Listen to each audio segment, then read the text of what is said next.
Eh bien, bonjour à tous. Aujourd'hui, on se retrouve avec Rachel. Rachel, tu tiens une friperie sur Chambéry. Exactement, je tiens la Belle Armoire, qui est un magasin de vêtements de seconde main, Oui, au pied des Alpes et qui existe bientôt maintenant depuis 4 ans. 4 ans. 4 ans de friperie, du 4 coup, ans de ici. friperie, ici, c'était pas du tout mon cœur de métier. J'étais pas du tout commerçante avant, Mm. j'étais dans l'industrie pharmaceutique, j'étais responsable marketing et communication. D'accord, donc rien à voir. Rien à voir. Aujourd'hui, on va parler de comment on peut expliquer le succès de la friperie. Mais dans un premier temps, je vais te demander de te présenter, enfin présenter l'histoire de cette friperie quand même, parce qu'on est dedans aujourd'hui. Et comment est-ce que vous avez commencé et qu'est-ce qui vous a inspiré pour commencer cette friperie? Ok, plein de questions. Donc, comment est née l'idée de la Belle Armoire? Alors, l'idée de la Belle Armoire, elle est née en fait, on va dire d'une rupture d'un contrat de travail. D'accord. On m'a remerciée et j'ai cherché pendant 1 an quasiment le même type de poste que j'avais. Mm. J'étais déjà une fervente adepte de la consommation, voire même de la surconsommation. J'avais quelques petits vêtements en seconde main, mais il y a 5, 6 ans, ça n'existait pas. C'était quand même assez confidentiel. Mm. Quand donc j'ai été en recherche de nouveaux jobs, je me suis aperçue assez vite que je devenais un peu trop chère, un peu trop vieille, et que surtout, j'avais plus envie de m'engager dans des grandes boîtes multinationales où en tout cas, il n'y avait pas de sens. Donc je me suis dit, ok, qu'est-ce que je fais? Est-ce que je ne reviendrai pas à mes premiers amours, travailler à Chambéry, puisqu'à l'époque, je travaillais à Grenoble, revenir à mes premiers amours, le commerce, puisque j'avais commencé par d'abord des fonctions de commercial, et revenir à mes premiers amours, c'est-à-dire les fringues, puisque j'en étais une fervente consommatrice. D'accord.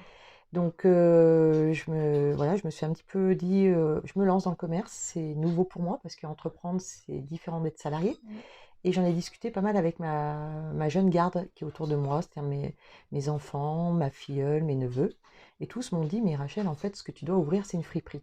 Donc, il y a 5 ans, je dis, ok, une friperie, c'est quoi? Moi, j'ai l'idée des friperies où ça sent pas bon, où c'est le Mm. bazar. Et ils m'ont dit, non, viens, on va t'emmener dans 2, 3 endroits et tu vas voir que c'est complètement différent. Et effectivement, après avoir fait des visites avec eux sur Lyon et sur Genève, je me suis rendu compte qu'en fait, c'était une évidence, c'est que je devais faire exactement ça, c'est-à-dire Mm. faire la promotion de la seconde main. D'accord. Donc j'ai mis à peu près 9 mois à trouver un local à Chambéry, j'ai trouvé ce beau local qui est en plein cœur du centre historique, Mm. et surtout je me suis formée à être chef d'entreprise et à comprendre aussi ce qui pouvait plaire, Mm. et moi ce que j'aimais et ce que j'aimais pas dans les autres friperies. D'accord. Voilà. Pour l'adapter Pour à ton... l'adapter et en faire quelque chose qui était mon magasin, qui est à mon image. Et j'ai ouvert le 14 décembre 2019, soit 3 mois avant le premier confinement.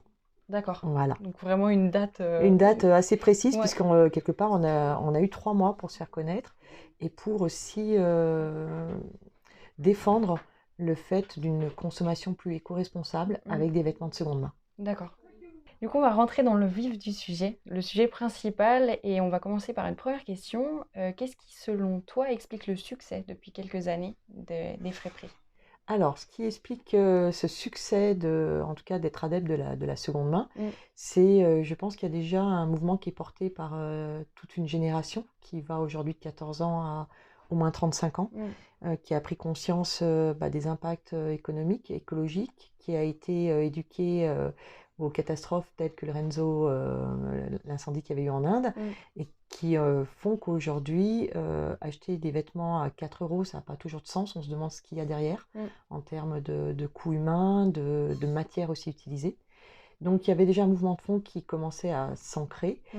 et les différents confinements ont vulgarisé un peu ce sujet et ont permis de mettre aussi en évidence qu'on ne peut plus continuer comme ça, on ne peut plus surconsommer, acheter et ne pas mettre. Mm. Et petit à petit, ce succès a été vulgarisé dans la presse, dans tous les médias. Et ce qui fait qu'aujourd'hui, à la Belle Armoire, on n'a pas qu'une clientèle qui va justement de 14 ans à 35 ans, mais on a une clientèle aujourd'hui qui va de 14 ans à 95 ans, Mm. et mixte. Donc le succès, c'est une prise de conscience, le fait d'avoir un impact aussi économique, trouver des vêtements peut-être moins chers, Mm. d'aimer aussi des pièces qui sont uniques, qui ont une histoire. Ouais, On va privilégier plutôt un vêtement des années 80-90 parce qu'il y a des belles matières dedans, il y a une c'est belle ça. finition. Et ça tient dans le temps Et ça tient également. dans le temps, et l'unicité, c'est-à-dire que personne d'autre n'a cette pièce et je ne suis plus la mode. Mm. Je ne suis plus contrainte des couleurs ou des collections balancées 4-5 fois par an par l'ultra fast fashion ou la fast fashion. Complètement. Et c'est vous qui choisissez toutes vos pièces, du coup. Et c'est nous qui choisissons toutes nos pièces. Donc la Belle Armoire, comment ça fonctionne au niveau de l'assortiment? On a 50% des vêtements, c'est des vêtements qui sont déposés, ce qu'on appelle le dépôt-vente. D'accord. Donc ce sont des particuliers, femmes et hommes, qui viennent nous apporter des vêtements de moins de 3 ans, généralement, et de saison. On est super respectueuse par rapport à la saison. C'est vrai que j'essaie d'avoir des vêtements qui correspondent à chaque mois, à chaque saisonnalité. Ça, c'est donc des vêtements plutôt récents. Oui. Et c'est là où on va voir justement un peu le travers de la fast fashion. On va voir beaucoup de Zara, de Promo, de H&M. On voit que ça arrose quand même pas mal le marché. Et on a 50% des autres vêtements, c'est nous qui allons aller les chercher. D'accord. Soit lors des vides-greniers, soit lors de tournées au niveau des recycleries, des associations telles que Emmaüs, la Croix-Rouge, Secours Populaire, soit des accords qu'on a avec certaines recycleries locales, puisque tous les mois, on leur offre nos invendus de vêtements et ils nous permettent de pouvoir faire une sélection, je dirais, à la source, c'est-à-dire quand on donne nos vêtements dans les bennes, et ben nous, on va dans les bennes, ouvrir les sacs et regarder ce qui peut intéresser les clients et les clientes de la Belle Armoire. D'accord, ok. Voilà. Ça, c'est aussi un bel avantage, du coup. C'est un bel avantage parce qu'on va avoir vraiment des vêtements uniques. Par contre, on va les nettoyer, on va faire tout ce qui n'est pas fait dans la première partie de l'approvisionnement. C'est ça. Ok. Voilà. Quels sont les avantages, du coup, de consommer en friperie par rapport à d'autres magasins? Alors, les avantages de consommer en friperie, si je reste de façon générale, la première chose, je pense que ça reste le fait d'avoir une pièce qu'on ne retrouvera pas ailleurs, normalement, ou presque pas. La deuxième chose, c'est que comme ce sont des vêtements de seconde main, c'est aussi l'avantage d'avoir un prix qui est quand même différent. Surtout aujourd'hui, quand on fait le tour des magasins où on vend du neuf, je reste assez effrayée du prix d'un pantalon ou d'une robe en neuf. Je me dis, mais je comprends totalement. Qui peut se l'offrir aujourd'hui? Comment on se l'offre? Et puis dans les matières. Le troisième avantage, c'est aussi de pouvoir faire des looks complètement différents. Et les personnes qui viennent dans les friperies, c'est vrai qu'elles ne sont pas verrouillées par les codes de la mode. On va vraiment pouvoir faire ses propres styles et rencontrer d'autres personnes. Parce que je reste persuadée qu'une friperie, ça reste aussi un lien, un lieu pour avoir plus de sociabilité. C'est un espace de rencontre. C'est un espace de rencontre, de partage. Et on le voit à la Belle Armoire, c'est très souvent qu'il y a une personne qui va en conseiller une autre. Ça peut être une mamie de 80 ans qui va conseiller quelqu'un de 14 ans ou inversement, un jeune homme de 15 ans qui va conseiller une femme de 60 ans. Donc c'est ça qui est génial. Ouais, c'est génial, c'est un bel échange en fait, c'est un bel toutes les générations sur la mode. Oui, et pour moi, au sein du magasin, il y a un véritable respect. Et c'est peut-être ce qui fait cette différence par rapport à un autre magasin. Alors il y a des friperies, c'est des chaînes, mais là on reste vraiment sur un commerce indépendant, de proximité. C'est ça. Et où on va essayer de vraiment jouer cette carte qui nous est chère, qui est le client et la relation humaine. Ok, c'est super joli, ça donne envie de venir plus souvent. Merci. Tu as parlé d'un aspect écologique et durable, ça c'est sûr, c'est rentré dans les codes maintenant, on fait très attention, en tout cas cette nouvelle génération est en train de changer un peu cet aspect-là. Et il joue beaucoup dans ce succès par rapport à, comme tu as dit, en fait, on fait attention par rapport au prix, par rapport à ce qui se passe, parce qu'on sait qu'il se passe des choses à l'étranger, par rapport aux gens qui travaillent dans les usines. Qu'est-ce que tu penses, toi, par rapport à ça? Alors, ce que je pense par rapport à ça, c'est que, en tout cas, quand on tient une friperie, c'est super important aussi de pouvoir donner des explications sur, aujourd'hui, un jean, ça consomme combien de litres d'eau, un lavage d'un vêtement, les fibres utilisées pour les vêtements de l'ultra fast fashion comme Shein et qui sont une catastrophe. Donc, ce que j'en pense, c'est que c'est à nous d'avoir un discours qui n'est pas moralisateur, mais en tout cas qui permet de montrer c'est plus intéressant toujours de trouver en seconde main que en neuf pour certains cas, même si on me dit, bah oui, mais pour faire de la seconde main, il faut faut du neuf, ok. Mais en tout cas, on peut peut-être acheter du neuf de très bonne qualité, privilégier des matières naturelles, des fibres naturelles, des fabricants français quand on le peut aussi. Et ça, pour moi, c'est important de rester quand même sur un respect du commerce aussi. Et d'un autre côté, je pense que c'est important en tant qu'acteur Moi, on a une responsabilité quelque part sociétale, c'est de pouvoir donner ces informations. Il y a eu pas mal de reportages sur les tris des vêtements, par exemple. Oui, Et j'ai beaucoup de clients et de clientes qui me disent, mais moi, je donne plus parce que ça atterrit sur des poubelles géantes en c'est ça. Afrique. Donc là, ok, on essaie d'inverser la tendance en disant il y a quand même 40%, 50% de ces vêtements, quand vous les mettez dans la benne, Mm. qui sont réutilisés en France. D'accord. Les 50 autres, c'est quoi? C'est effectivement des vêtements d'ultra fast fashion qui ne peuvent pas être revendus tellement ils sont détériorés. C'est des vêtements que vous avez déposés qui sont abîmés et donc qui ne sont pas utilisables. Et donc peut-être qu'il faut revenir à la source aussi, c'est peut-être consommer moins, mais mieux. Tout à fait. Est-ce que dans ta friperie, enfin vous choisissez, parce que vous êtes plusieurs, je Ouais. suppose, à choisir les vêtements, vous faites attention justement à ces marques et à ne pas les mettre dans la friperie. Par exemple Zara, H&M, Shein, beaucoup, parce que Alors, je sais que ça ouais, se... c'est super dur. C'est une question qu'on a eue dès le départ en se disant qu'est-ce qu'on fait? Est-ce qu'on commence à bannir la fast fashion, l'ultra fast fashion? Donc, pour moi, l'ultra fast fashion, ça va être Shein, c'est Boohoo, Little Pretty Things, enfin, il y en a pas mal, Cider et autres. Ceux-là, aujourd'hui, on les prend plus. On les a pris au début. Ouais. Et puis la question est venue assez vite en se disant déjà, est-ce qu'il faut les revendre et à combien? Ça vaut rien. Ça vaut 2-3 euros. Est-ce que nous, au niveau humain, ça vaut le coup qu'on le fasse? C'est ça. Et est-ce qu'au niveau de la matière, quand on les touche, il n'y a pas photo entre une belle chemise en coton faite ici ou d'il y a 10 ans et quelque chose de chez Shein? Donc ça, c'est fini, on a arrêté cette partie-là. Par contre, pour tout ce qui est Zara, H&M, il y a tellement de marques aujourd'hui qu'on engloberait dedans parce que c'est le groupe Inditex, par exemple. Donc c'est Zara, H&M, Bershka, Pull&Bear, Pinky peut-être. Pimki, Ouais. il y a Naf Naf, il y a Kukai, il y a Morgan. Ce qui fait qu'aujourd'hui, toutes ces marques-là, elles arrosent le marché de la seconde main. On le voit dans les Emmaüs, on le voit C'est dans vrai. les charity shops à l'étranger. On ne peut pas aller à l'encontre. Par contre, il ne faut pas leur donner plus de valeur que ce qu'elles vaudraient en seconde main et par rapport à l'usure. Ouais. Donc, on ne peut pas se l'enlever aujourd'hui, mais c'est une question qui va venir à un moment parce que le vrai vêtement vintage, il devient assez rare.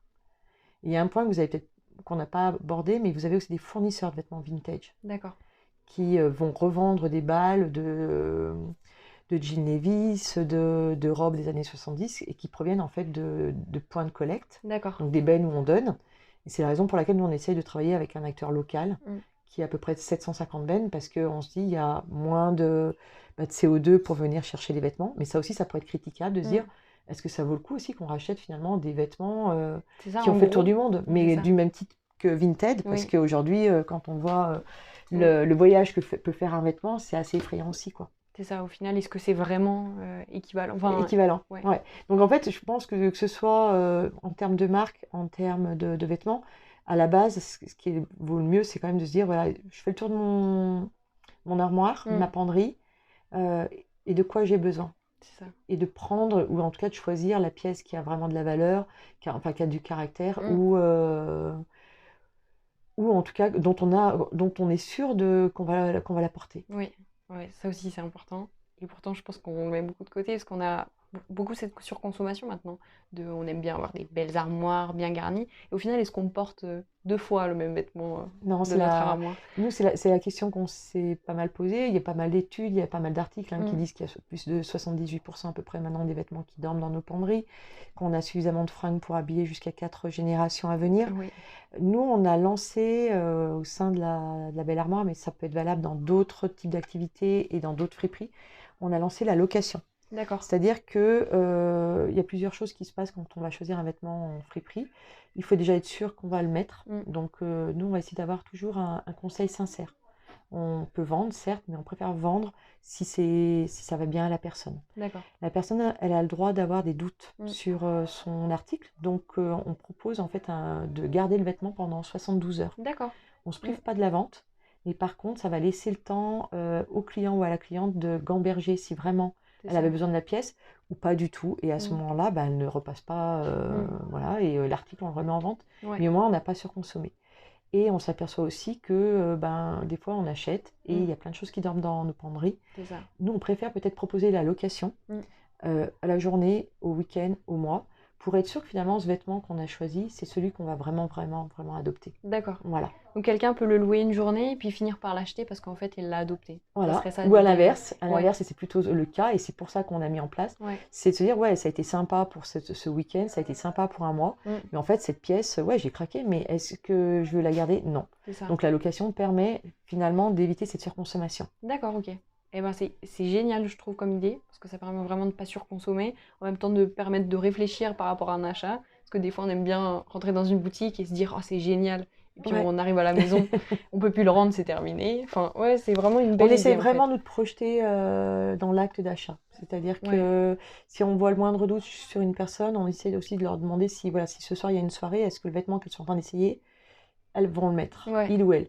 S'il y a le moindre doute, c'est non, c'est qu'effectivement, ça va rester dormir une fois de plus. D'accord. Donc, on ne pousse pas à l'acte de consommation, on préfère inverser et donner des petits tips de manière à choisir vraiment le bon article. Parce que l'essence même quand même de la belle armoire, c'est de mettre en valeur et c'est que ces vêtements soient adoptés, que ce soit dans une manière plus éco-responsable. Donc, quelque part, il faut aussi qu'on soit en phase par rapport à ce qu'on en défend. Oui, bien sûr. Sinon, Ouais. ça ferait tâche au milieu. Bah oui. Quelle est la différence entre l'expérience d'un acheteur, entre une boutique comme la vôtre, dans une friperie, et une boutique traditionnelle? Est-ce que ça aussi, ça peut jouer pour quelqu'un qui entrerait dans une friperie, par rapport au succès, je veux dire toujours? Ouais, c'est une bonne question parce que c'est quelque chose qu'on a vu émerger justement avec des nouveaux et des nouvelles clientes qu'on n'avait pas au départ. Quelqu'un qui est adepte de la friperie sait que c'est plutôt un esprit, je vais fouiller et la pièce, celle que j'ai en... Enfin, voilà, je vais avoir le coup de foudre pardon, pour cette pièce-là. De plus en plus, on a aujourd'hui des personnes qui arrivent et qui disent c'est trié par taille. Non, c'est pas évident de pouvoir trier par taille parce qu'une taille, en fait, en seconde main, ça ne veut plus rien dire. Que ce soit parce que ça a pu rétrécir d'une marque à une autre, d'un pays à une autre et d'une décennie à une autre. Donc l'attitude en fait par rapport à un consommateur qui irait dans un magasin de neuf, on a quelquefois des personnes qui nous disent ben, vous avez la taille 42 et on leur dit non, on est un magasin de seconde main. Donc là déjà ils sont un peu surpris parce que pour eux ils n'avaient peut-être pas cette image-là. Je pense que les personnes qui viennent en tout cas au sein du magasin nous ressemblent. Elles viennent pour regarder ce qu'il y a, pour essayer, elles peuvent nous demander des conseils, mais on n'est pas du tout dans le type de relation.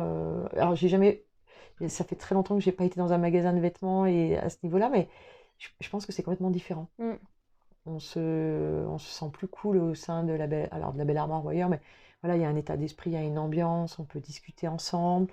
On a même des fois des vêtements, on se dit, mais tiens, ça irait à telle et telle personne. Et quand elles viennent, parce qu'on a vraiment cette fidélité, cette récurrence, on leur dit, on a pensé à vous, on a vu cette pièce, qu'est-ce que vous en pensez? Et voilà, donc le rapport, il est complètement inversé. Et il y a plus de je pense qu'il y a aussi plus de franchise et on n'est pas dans ce rapport hyper commercial. Oui, de vendre pour vendre au final. De vendre pour vendre.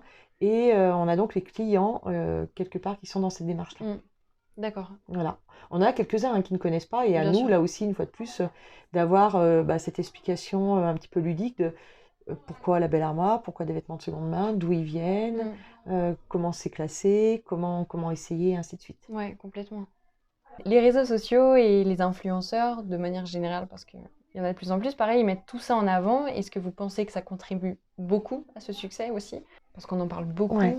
Ouais, je pense qu'il y a un réel, aujourd'hui, effet de mode. On vient en friperie comme il y a 10 ans, 15 ans, on allait dans n'importe quelle ville de France ou d'Europe et on cherchait déjà sur le net où était le H&M ou le Pull&Bear ou le Bershka parce que ça faisait partie du circuit un petit peu touristique en plus des musées ou des choses intéressantes.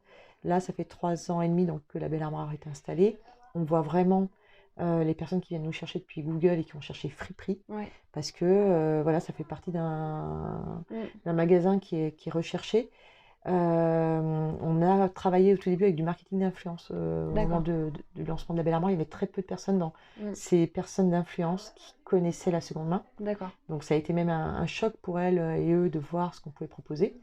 Nous, on utilise énormément les réseaux sociaux parce que ça fait partie d'un moyen de communication qui a moindre coût, qui a beaucoup d'impact et sur lequel on peut vraiment s'amuser. On peut aussi bien communiquer sur les vêtements que sur des petites vidéos au niveau de l'équipe, sur des engagements qu'on a, sur le festival de la seconde main qu'on a lancé. Et aujourd'hui, on le voit même dans la presse écrite, ouais, pas mal de personnes qui ont cette estampille seconde main. Mm. Après, il faut vraiment voir si derrière, ça correspond aussi à leur profil et de voir ce qu'ils défendent. C'est ça. Moi, j'ai plus de personnes que je suis qui sont plutôt sur de la seconde main, mais de manière générale, sur une façon de vivre complètement différente que uniquement sur des vêtements de seconde main. D'accord. Par Voilà. rapport à tout. Par Des rapport à tout. objets, par Ouais, exemple. parce qu'on a, voilà, il y a par exemple Clara Victoria qui Ah a oui. à la fois la Je friperie, pensais il y a Rosa Bonheur, il y Mm. a Sarah Sorgel. Nous, on les suit parce que leurs contenus peuvent être intéressants, Mm. peuvent être aussi inspirants, mais c'est aussi un autre monde. Mm. C'est une Voilà. manière de vivre au C'est une final. manière de vivre. Mm. Donc, on a d'autres comptes qu'on suit qui sont Moule Fripe à Nancy, une boutique qui est à Marseille. Voilà, parce que c'est inspirant. Mm. Mais des influenceurs, influenceuses, aujourd'hui, je m'en méfie un petit peu. Mm. Est-ce qu'ils n'iraient pas non plus, enfin là je pense à ça, mais sur ce succès pour justement avoir du succès?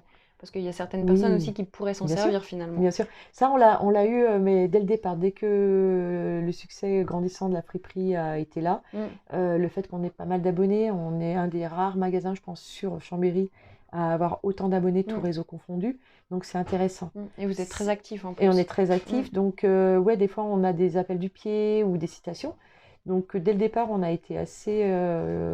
Enfin, pour moi, j'ai bien cadré les choses. Oui, C'est-à-dire qu'on n'utilise pas notre nom sans notre autorisation. bien Il n'y a sûr. pas de photos sans notre autorisation.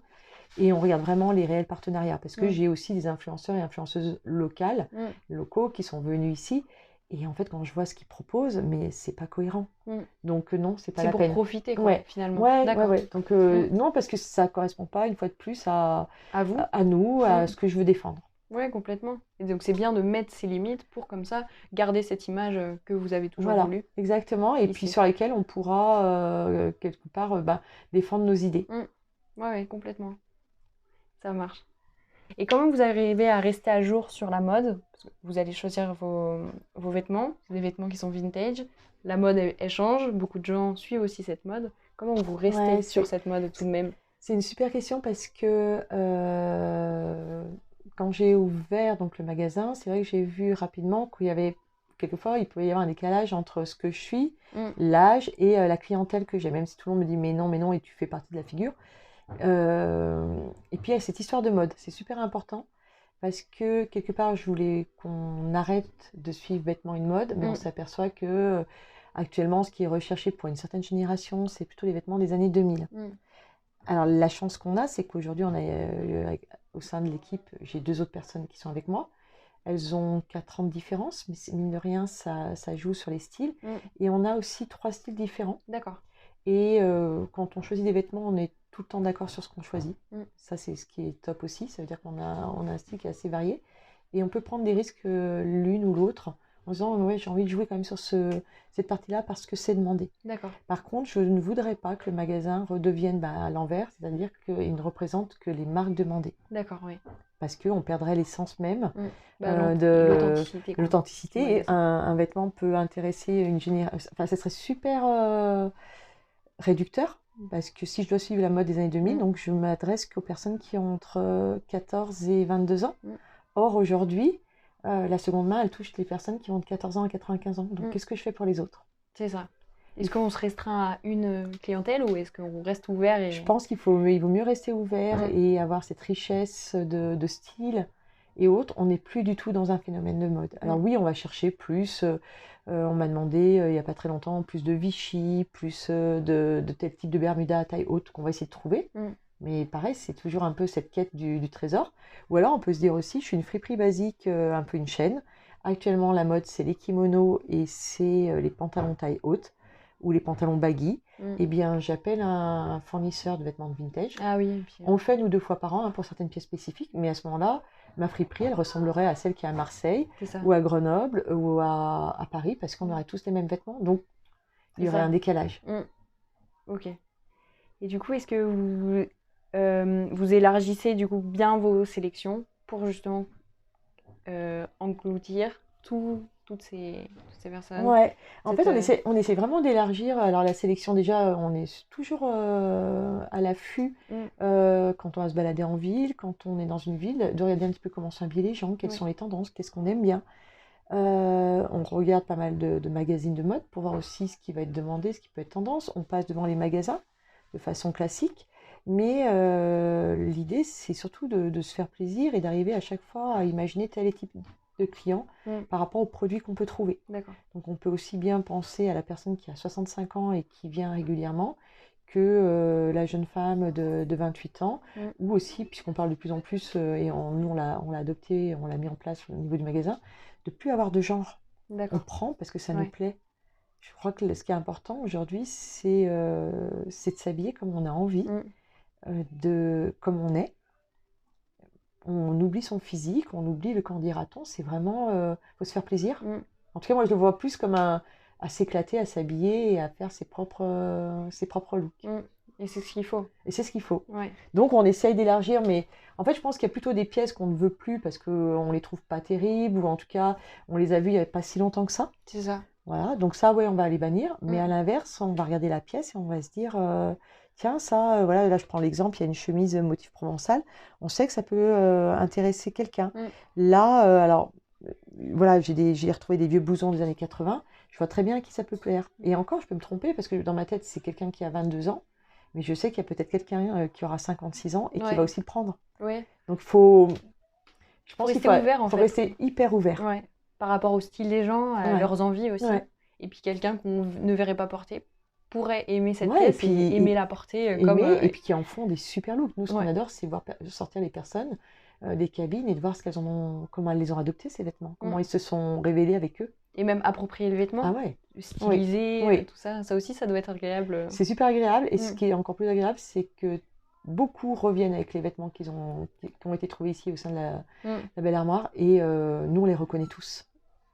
Il n'y a pas un vêtement Que vous avez raté. qu'on a raté et on leur dit, Ouais. mais ça ne viendrait pas de chez nous. Et tous nous disent, mais oui, Ça doit être plaisant en c'est fait. super plaisant. De savoir que votre Ouais, travail est récompensé parce que les gens aiment et portent le vêtement ouais, quotidiennement, quoi. exactement. Mm. Quels sont les défis auxquels vous êtes confrontés malgré le succès des friperies? Alors, les défis. Le premier défi, qui est hyper important pour de durer, Mm. c'est le défi d'un équilibre financier. D'accord. On en a parlé tout à l'heure, à moindre coût. Mm. C'est vrai que quand on entreprend, quand on prend un commerce, il y a d'un côté des charges fixes qui vont être le loyer, le téléphone, l'eau, les salaires, les impôts, l'URSSAF. Et de l'autre côté, eh bien, tout ce qui va être ce qu'on appelle du bénéfice ou de Mm. la marge.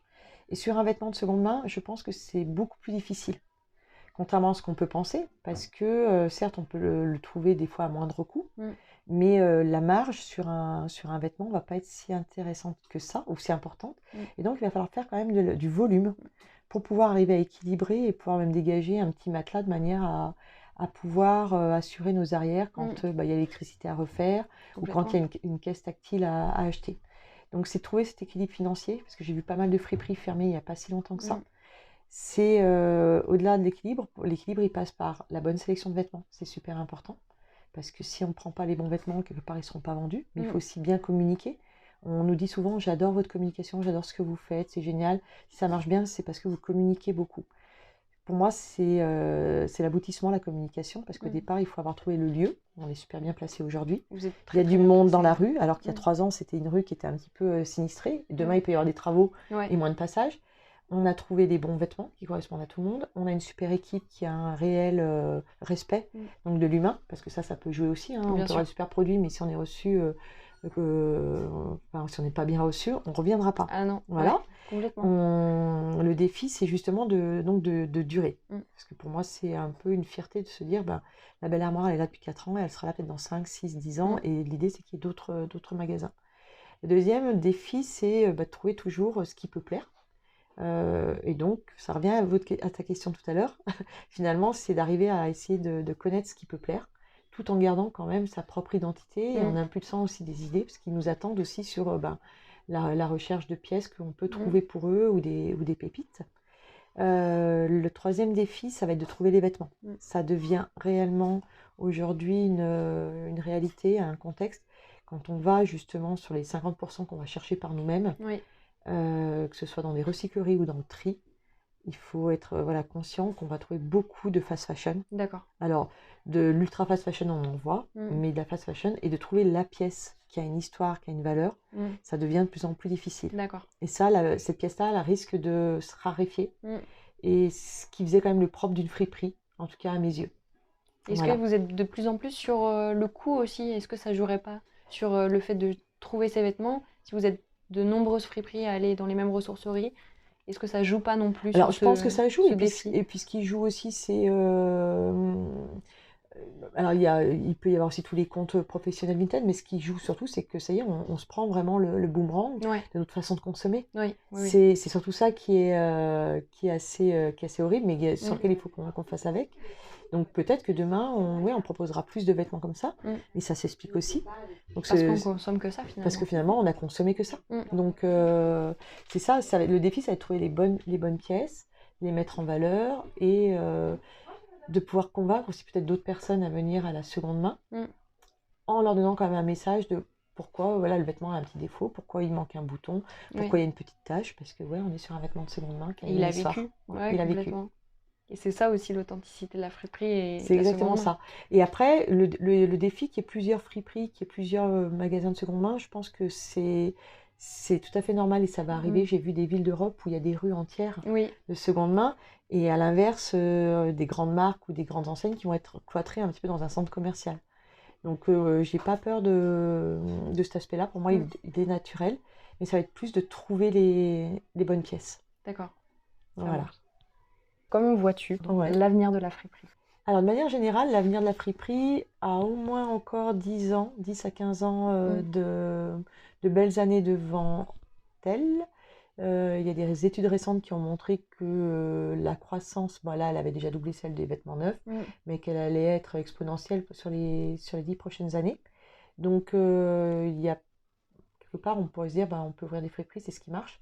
Mais on revient toujours à la même chose, c'est pour que ça marche, il faut arriver à trouver le bon équilibre financier et aussi les moyens qu'on met derrière en termes de choix, d'équipe, de sites, de tous les moyens qu'on peut mettre.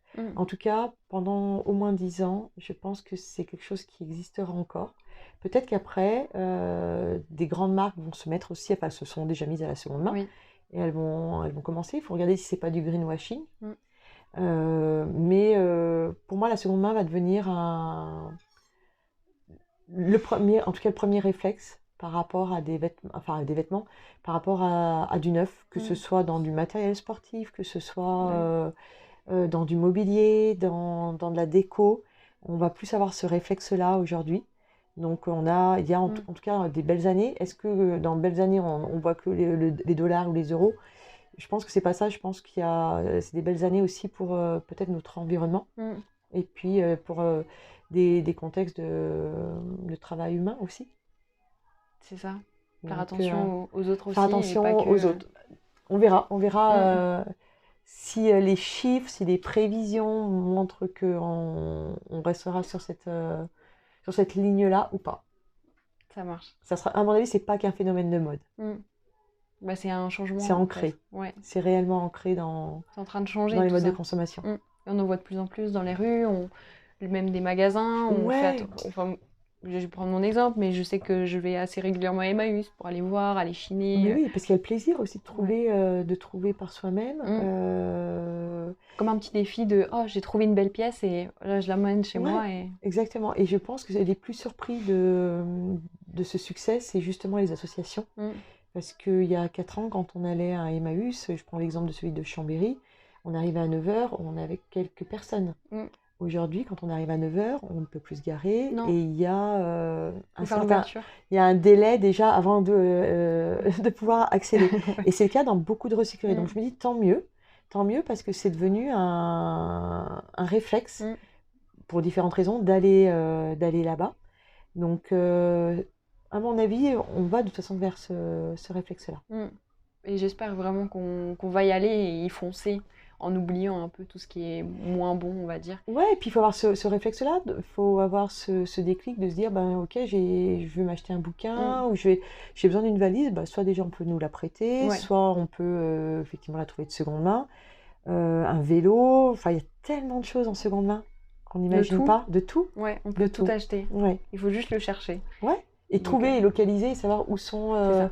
les endroits clés. Et c'est la raison pour laquelle on avait fait donc un festival il y a 2 semaines. D'accord. Et on a montré en fait localement tout ce qui existait en recyclerie. La Belle Armoire n'était pas présente, mais de montrer ce qu'on pouvait trouver, des plantes en seconde main, des vélos, des skis, des jouets, des livres pour enfants et ainsi de suite. Et mettre en avant en fait. Et mettre cette en manière avant. de consommer. Ouais. J'avais une dernière question, Ouais. et c'était une question un peu plus bateau. Comment est-ce qu'on fait pour chiner si quelqu'un nous écoute? Comment est-ce que toi, tu chines? Quels sont tes conseils pour retrouver une pièce particulière, par exemple?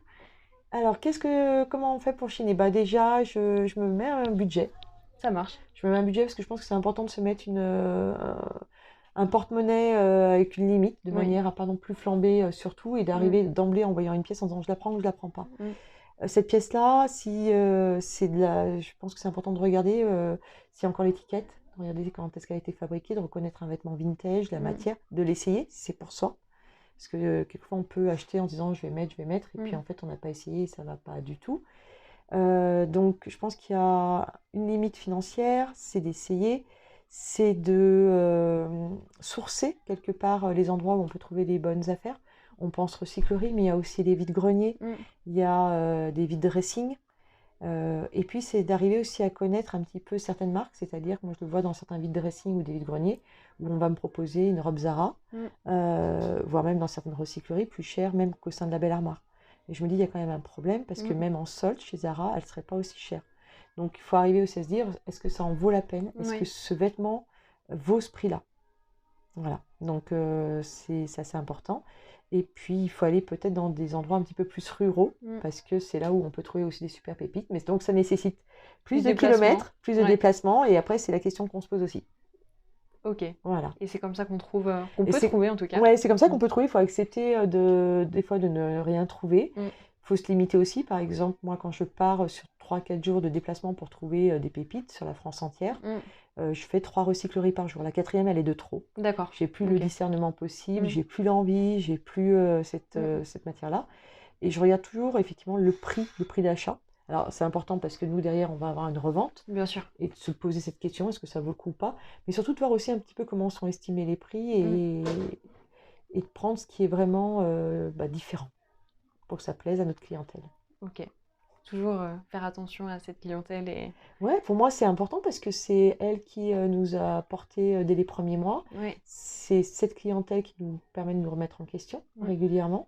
C'est cette clientèle qui nous permettra de durer dans le temps. Et qui revient. Et qui revient. C'est une clientèle qui est franche, qui grandit avec nous. On a pas mal de clients et de clientes qui nous ont vus au début, qui sont partis faire leurs études ou qui ont déménagé et qui reviennent en fait nous voir pendant l'été ou pendant les vacances. Et je trouve ça génial. Une proximité en fait. C'est une proximité, puis c'est un réel intérêt pour l'humain. Je pense que ça c'est vraiment le plus important. Le plus important, et c'est un peu notre point commun à toutes les trois. C'est quand même d'aimer les gens. Ok. Et c'est important parce que vous travaillez avec des gens. Ouais, mais mine de rien, ça va mieux en le disant. Ouais. Et ben merci beaucoup. Merci à toi. Merci pour ton temps. De rien, avec plaisir. Et puis ce côté humain aussi qu'on a retrouvé ici dans cette interview et ces réponses. Eh bien, on a hâte de l'écouter, de le faire connaître également. Merci. Merci à toi. Et puis à bientôt à tous les gens qui pourraient nous écouter. Au revoir. Au revoir.